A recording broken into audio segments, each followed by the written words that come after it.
I grew up in the service because I went in when I was 17. My parents had a sign for me to go, and I can still remember Dad saying, my mother said, "I got a surprise for you, Dad." And he said, "What's that?" And I guess he thought we got in trouble or got into a fight or something. And she said, "Dallas joined the Coast Guard, but he can't get in unless you sign these papers." So he said, "Where are those papers? You know, one less to feed." And I was on my way. They see my mother didn't want me to go in, for sure. And all our buddies, all your buddies were all in, you know. Everybody wanted to go in the service at that time. I don't know, it's just the way it was. And I couldn't wait until I was 17.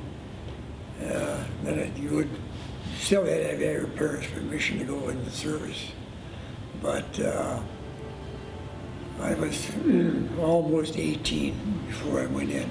Because my plan was to get in the Army, because a lot of nurses who graduated at that time were also going into the Army. We couldn't wait to get in to serve our country.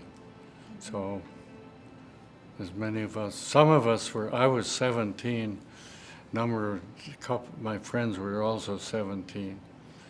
I went to college. So then 4 years later, when I graduated in 1950, I went to Madison to the MBA program. I was halfway through it, and then in June, the Korean War started. And President Truman immediately reactivated the draft. And I was pretty much at the top of the list. You know, I think about this. Everybody asked me the same thing, and now that I think about it, it felt like I was going on a vacation. It never really bothered me that I was afraid to go. I just went, and everything worked out. It's just something that never bothered me. I tell a story about getting on the boat in New York. Some guys got seasick just for on the boat, back and forth.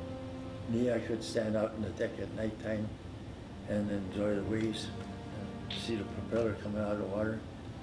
And I left, I think I told you, I left the States with not a penny in my pocket, not one penny. And it was cold, so I put my overcoat on. I went outside on the deck, nighttime, I reached in my pocket, and I found a dime. I left it in the United States with a 10-cent piece in my pocket. We only were able to bring what we were given in the Army, like uniforms and dress uniforms and different things we would be using. We had a big trunk, which is one of the few things I have left from the Army. It's a great big trunk, and it's heavy. Boot camp, you got to learn, and you got really educated, you know, what the other part of the world was really like besides at home. We ended up in New Guinea, and that's where we took some extra basic, some training, that going down the ropes on the side of a ship and throwing our gear down, and then from there we went on another ship over to Lengay Gulf and Leyte, and then we put on a truck, and then I joined an outfit, the 147 Field Artillery, which was attached to the 158 combat team, and that's how we started, and I was up in the front lines. The outfit, we moved down to southern England for D-Day invasion, and invasion started when we were over at Sumter. And I got appendicitis, so I ended up in the hospital, and the outfit off to go over to Normandy. And next thing I knew, I was on the USS Salstrom. We did anti-submarine warfare, and we did convoy duty. April 1st? April Fool's, yeah. Only everybody found out it wasn't an April Fool's. The Germans attacked the convoy. And right away we started hiding merchant ships. They started up the smoke generators, and they raced in and out of the convoy, laying smoke screen down to hide the ships. And then we put our gunnery on the ships coming in, our radar, and the talk between ships took place. And the Germans are trying to break our what would you call it, our safety net around the convoy. So that was no April Fool's. That was actual serious stuff, right? And they had bombs right on this table. It was from here over the gentleman there. 5,000-pound bombs, 1,000-pound bombs, 500, all around the perimeter track. Holes, craters where you can walk 50-foot rock falling in a crater. And I picked up something I shouldn't have picked up, and I hurt my hand. Okay. I ain't gonna go back. I got the medics over, and they did the best they did, fixing my hand up, and about a day or two later they sent me to a hospital over in some town in France. And they took the stitches out and sent me back to England. So I spent 2 months more in the hospital. I hate to say it, but some of the guys were getting killed that we sent up there to do our observing, forward observing, and nobody volunteered anymore. So I was beat, Bosh, you're early. Yeah. So he said, you're gonna go up there. So I went up there for 5 days, and that's where I learned when they got you pinned down in a foxhole that you can't get out there shooting at you. Then you really know you're in war. That's the first. We were shelled with big casing, guns, big cannons, howitzers too from the Japanese shot it. But I was never up at the front lines until that night, and that was changed your attitude about the war. It told me that this is for real. On 5 January '53, I started my service, active duty service, and was ordered to report to the 5th Army headquarters, which was in Chicago at the time.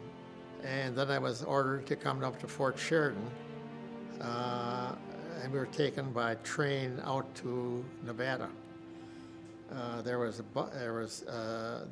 were doing some, they didn't tell us what they were doing, but it was a case of exposing soldiers to what the Army had developed was our atomic artillery shells. We were in sort of makeshift dugouts, kind of, and we had to make sure, and they told us with no questions at all, don't look at the radiation because it's so bright.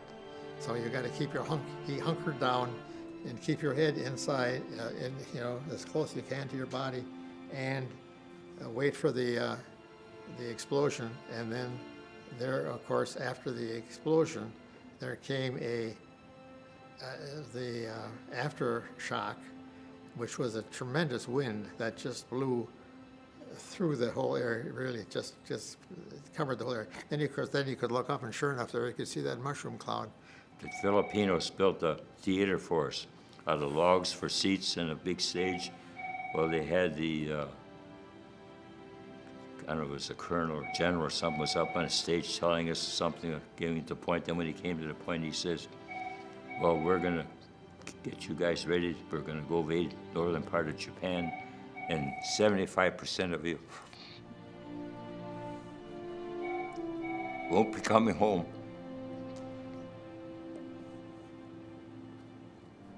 So anyhow, it was kind of quiet. But 2 weeks later, they dropped the bomb, and that in Army language saved their butt. I found all of the key instructions later on through research. We would have been probably the second or third group to land, and the Japs were, from what I read, were waiting for us, waiting for the invasion. They knew exactly where we were going to invade, and I doubt if I'd be here today if we would have had to go through with that. My granddaughter one time asked me to come to her grade school to talk to the students about World War II. And during this discussion, I brought up the fact of we dropped the 2 atomic bombs, wiped out thousands, hundreds of thousands of people each bomb. One little boy raised his hand and he said, "Mr. Baylor, was that an honorable bomb?" Think of that. I mean, how would you answer that? And I thought for a few seconds and I said, no. Bombs are made to kill, damage things and kill people. So there is no honorable bombs. That's one of the lessons that I learned. And that's something we all have to remember. You know, this was supposed to be the war that ended all wars, that our future generations wouldn't be going to any more wars, or anything. And I think they just got to tell it like it, tell them like it was, what happened and everything, that, and hopefully that they don't have to go into this year again the way things are now, I guess. But I'm just hoping that what we did would last, you know, for what the people there was a lot of guys that was sacrificed in that war, young guys.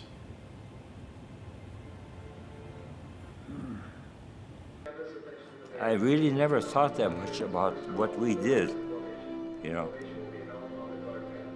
that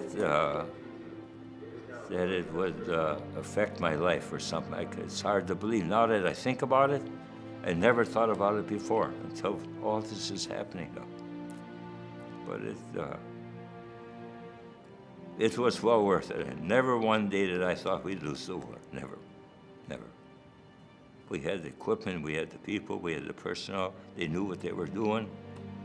And when we did something, we did it right, and it worked out fine. Never thought we'd lose the war. Never. And I was thinking about too now, when I'm sitting at home. I figured an 18-year-old kid could help the country. Sometimes I just think about that. It just,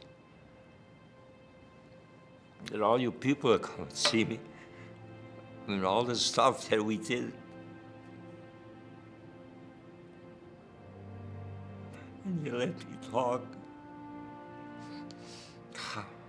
God. I'm sorry. But I can't believe how this, it turns out that the people, they want to listen. And this is my, I've said this on the radio and I said this on the television. And when we went someplace, there's veterans out there that want to tell their story. There's some out there that don't want to tell their story. And there's some veterans out there that will want to tell the story, but nobody will listen to them. And there's people out there, they know these people, these veterans, whoever they are, just take time to listen. There's stories out there that you would not believe, even if it was a clerk or if he was a cook or if he was just a headquarters man or up in the front lines fighting with a rifle, or an airplane coming in paratrooping. They all have different stories to tell. And some want to tell it and people won't listen. So I always say to them, my saying would be, take time to listen. So was my Army career.